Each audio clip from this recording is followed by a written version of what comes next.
Hello বন্ধুরা, শুভ সকাল। কেমন আছো তোমরা সবাই? আশা করছি ভালো আছো, সুস্থ আছো। আমিও কিন্তু বেশ ভালো আছি। কাজল অঙ্কিতা লাইফস্টাইল ব্লগে তোমাদের জানাই সবাইকে ওয়েলকাম আর অনেক অনেক ভালোবাসা। আর এখন ঘড়ি কাটায় বাজে হচ্ছে ওই 7টার মতো।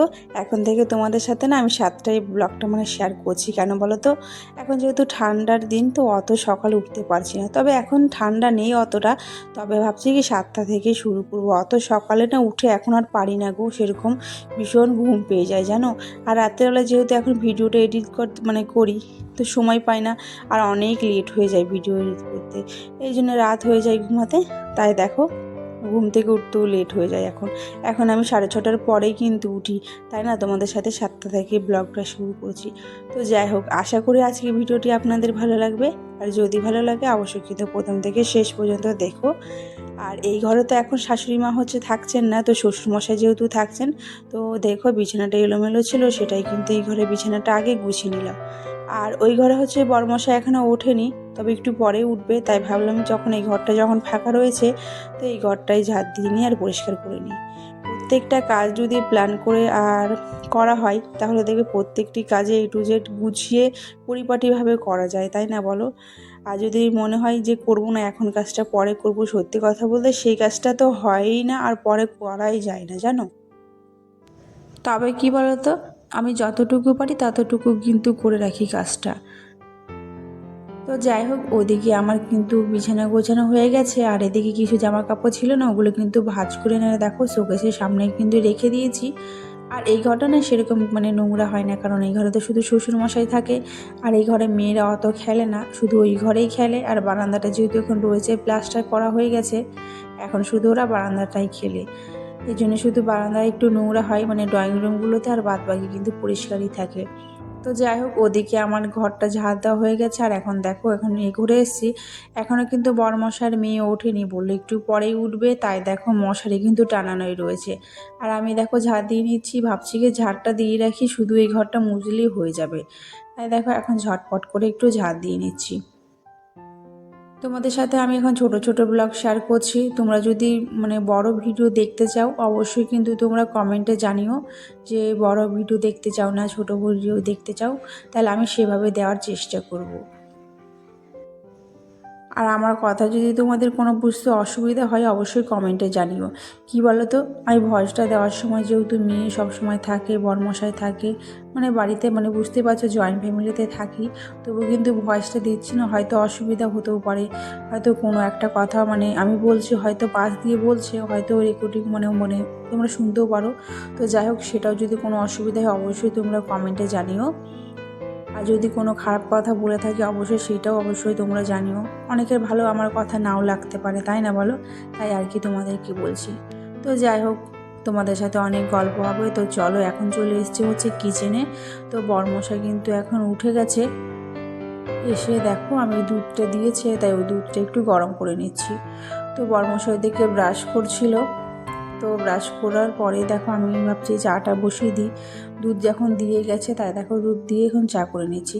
আর বরমশাই লাল চা আবার খায় না, কিনেও হলেও আর কি দুধ চা খেতেই হবে, দুধ চাই খাবে, অন্য চা খাবে না। তো যাই হোক, তাই দেখো দুধ চা করছি। আর মেয়ের জন্য অল্প কটা রেখেছি দুধ, ওকে দুধ দিয়ে হরলিক্স বানিয়ে দেবো।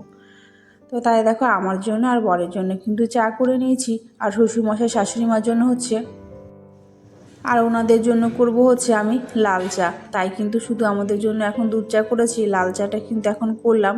লাল চাটা করে শ্বশুরমশাই শাশুড়ি মাকে দিয়ে এসে আমি এখন দেখো সিঁড়িতে বসে একটু চাটা খেয়ে নিচ্ছি।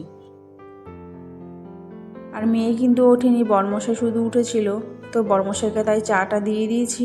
আর এদিকে মেয়েকে ওই ঘরে আবার ঘুম পাড়িয়ে দিয়ে এসেছি। ও বলছে আর একটু ঘুমাবে, তাই বললাম তাহলে দাদুর ঘরে তুই ঘুমা। আর ওকে ওই ঘরে ঘুম পাড়িয়ে দিয়েছি। আর আমি দেখো এই ঘরে এসে বিছানাটা গোছাচ্ছি। আর আমাদের বাড়িটা যেহেতু রাস্তার পাশে একদম, তো ভীষণ গাড়ি ঘোড়া, ভীষণ আওয়াজ হচ্ছে জানো তো, ভীষণ বাজে একটা শব্দ আসছে। তবে আমি বিশ্বাস করবে না, আমি এই ভয়েসটা না হয় 10 বার আমি কেটে কেটে তারপরে কিন্তু করেছি। সে 1 ঘন্টা ধরে ভিডিওর এই রেকর্ডিং কথার ভয়েসটা রেকর্ডিং করেছি জানো। তবুও যদি এত কষ্ট করার পরেও যদি মাঝে মাঝে ভিউজ যদি না আসে, সত্যি ভীষণ খারাপ লাগে। আর সত্যি কথা বলতে এই একটা ব্লগ বানাতে যে কতটা সময় লাগে আর কতটা পরিশ্রম লাগে, যারা করে সত্যি কথা বলতে তারাই শুধু জানে। আর যারা দেখে তারা হয়তো ভাবে যে দেখি, কিন্তু যারা করে তারা কিন্তু সত্যি ভীষণ কষ্ট করে। বা আমি যেহেতু আগে দেখতাম, ভাবতাম কি এত সহজ আমিও করব, কিন্তু এখন যখন আমি করছি না, সত্যি কথা বলতে এত কঠিন, মনে হয় কি এখন না করলেই ভালো হতো। আর এখন এত অভ্যেস হয়ে গেছে, ভিডিও আপলোড করে না ছাড়লে না বেশ ভালোই লাগে না, তাই কিন্তু তোমাদের সাথে ভিডিও আপলোড করি, জানো তো। তো যাই হোক, তোমরা কিন্তু অবশ্যই ভিডিওগুলো দেখো, আর কেমন লাগলে অবশ্যই কমেন্টে জানিও। তো এরপরে দেখো আমি বসিয়ে দিয়েছিলাম হচ্ছে রান্না। তো উনুনেই রান্না বসিয়েছিলাম, আর বড়মশাই বললো একটু তাড়াতাড়ি কাজে যাবে, তাই দেখো ওর জন্য দেখো রান্নাটাও কিন্তু ঝটপট করে নিলাম। আর বড়মশাই হচ্ছে আজকে ব্রাশ না করে আগে চাটা খেয়েছে, তারপরে কিন্তু ব্রাশ করেছে। তো যাই হোক, ওখানেও গাছ কিছু লাগাচ্ছিল, তাই ওখানেই দাঁড়িয়েছিলাম। আর এরপরে না রান্নাবান্না কমপ্লিট করে নিয়েছিলাম, যেহেতু বড়মশাই কাজে যাবে, তো তাই কিন্তু রান্নাবান্না সব কিছু কমপ্লিট করে নিয়েছি। আর মাছের ঝোল করেছিলাম, রুই মাছের ঝোল করেছিলাম।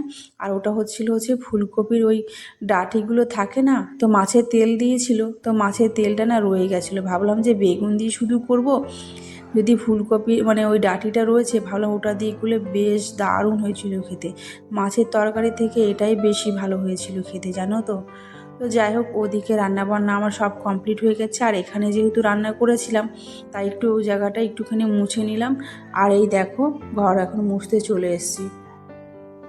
তো ঘর মুছতে চলে এসেছি, আর বরমশাই কিন্তু খাওয়া দাওয়া করেই কিন্তু কাজে চলে গেছে। আর ওইদিকে হচ্ছে মেয়েকেও কিন্তু আমি স্কুলে দিয়ে এসেছি। মেয়েকে স্কুলে দিয়ে এসে দেখো আমি এখন ঘরগুলো কিন্তু মুছছি। মোছার পর স্নান টান করবো, তারপর মেয়েকে নিয়ে আসবো, ওকে খাইয়ে দিয়ে কিন্তু আমি একবারই খাবো। তো যাই হোক, তোমাদেরকে তো আর একটা কথা না বললেই নয়, তোমরা যারা প্রথমবার এই ভিডিওগুলো দেখছো তারা কিন্তু অবশ্যই কিন্তু চ্যানেলটাকে লাইক করে সাবস্ক্রাইব করে দিও। আর যারা নতুন দিদিভাইরা আমাকে কমেন্ট করছো তাদেরকে তো অসংখ্য ধন্যবাদ, তোমরা অবশ্যই পাশে থেকো। আর তোমাদের ভিডিওগুলো আমি দেখি, সত্যি খুব ভালো লাগে। তবে কি বলো তো, তোমাদের ভিডিও দেখি কিন্তু কমেন্ট করতে ভুলে যাই, জানো। তোমরা তো জানো আমি কাজ করার সময় আর কি ভিডিওটা চালিয়ে তারপরে আর কি ভিডিওগুলো দেখি, এই জন্য কিন্তু কমেন্ট করতে পারি না, কিন্তু আমি তোমাদের প্রত্যেকটা সবার ভিডিও দেখি, জানো। তো তারপরে হচ্ছে ঘরটা মুছার পরে হচ্ছে মেয়েকে আনতে গেছিলাম স্কুলে, ওকে নিয়ে চলে এসেছি। ও বাইরে খেলছে। আর এখন দেখো আমি স্নান করে নিয়েছি, ঘরটর মুছে স্নান টান করে নিয়েছি। এখন হচ্ছে একটু পুজো দেবো, পুজো দেওয়ার পরেই কিন্তু একবারে খেয়ে নেব। তো এরপরে স্নান টান করে রেডি হয়ে পুজো দিলাম। পুজো দেওয়ার পর হচ্ছে মেয়েকে খাইয়ে দিয়েছি। খাওয়ানোর পর এই দেখো আমার জন্য একটু ভাত নিয়েছি, হয়তো মাছের মাথা নিয়েছিলাম একটু, আর ওই যে ফুলকপির ওই ডাঁটা তেল দিয়ে দারুণ হয়েছিল খেতে। সত্যি কথা বলতে সত্যি খুব ভালো হয়েছিল। তোমরা যদি অবশ্যই ফুলকপি এনে থাকো, অবশ্যই মাছের তেল দিয়ে এই ডাঁটাটা ফুলকপির ওই ডাঁটিটা একবার সিদ্ধ করে রান্না করে দেখো, বেশ ভালো লাগে খেতে। ফার্স্ট টাইম খেলাম, তবে দারুণ হয়েছিল খেতে। তো যাই হোক, ওদিকে খাওয়া দাওয়া কমপ্লিট নিয়েছি। কমপ্লিট করার পর যে বাসন কোসনগুলো ছিল সেগুলো সব ধুয়েছি। ধোয়ার পর যে জামা প্যান্টগুলো ছিল সব ছাদ থেকে নিয়ে চলে এসেছি। সকালে মেলেছিলাম, ওগুলো তোমাদের সাথে আর শেয়ার করা হলো না। তো সেগুলো নিয়ে এসে ভাঁজ করে রেখে দিয়েছি। আর এখন দেখো একটু শান্তি পেলাম, জানো। খাওয়া দাওয়ার পর একটু যদি রেস্ট না নেওয়া হয় না, ভালোই লাগে না শরীরটা। তো তার জন্য দেখো খাওয়া দাওয়া করে একটু জল খাচ্ছি বসে বসে। আর মেয়ে হচ্ছে বাইরেই রয়েছে, ও দিদিদের সাথে খেলছে, একটুখানি খেলবে, তারপরে একটু রেস্ট নেবো ওর সাথে। তো আজকে ভিডিওটা আর বেশি বড় করলাম না, দেখা হচ্ছে অন্য কোনো ভিডিওতে। সবাই ভালো থেকো, সুস্থ থেকো, টাটা সবাইকে।